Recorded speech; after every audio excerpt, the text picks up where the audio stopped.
Ironically, I've been all tied up with cable ties here lately. I can't seem to get any sleep. And the reason behind that is cable ties seem to be almost an afterthought. Not a lot of attention is paid to them in the field. Not a lot of attention seems to be paid to them in the specifications. How many specs have you seen that actually address cable ties beyond the typical color that needs to contrast with the background of the GEONET and the tie spacing, which frequently is only addressing your spacing on flat areas and a more increased frequency of spacing on high stress areas like slopes and anchor trenches.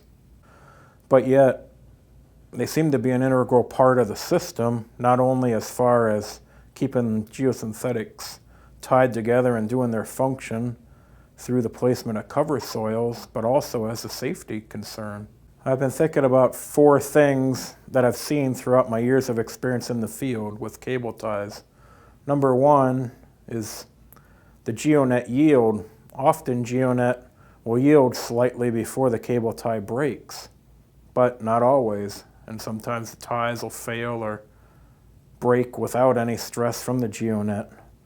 Number 2, thermal expansion. I've been in the field where the cable ties are actually properly joined as they should be, and you come back the next day or later in the shift and they're popped out. And that's because the heat opens a latching mechanism. The whole tie expands and allows the body of the tie to slip out. And now you don't have any joining where they're supposed to be joining. Obviously, if the cable ties are all open, now you have panels or even portions of panels or multiple sections, maybe acres, that are untied, which leads into number 3, which is safety. Safety is one of the biggest considerations that I have regarding this, because now if you're on a slope and you're pushing your cover soil on the slope and you don't have the cable ties securing the net to each other, potentially, depending on your materials, you may not have anything there to help anchor, and your equipment's going to slide back down the slope. The material's going to fail to hold together.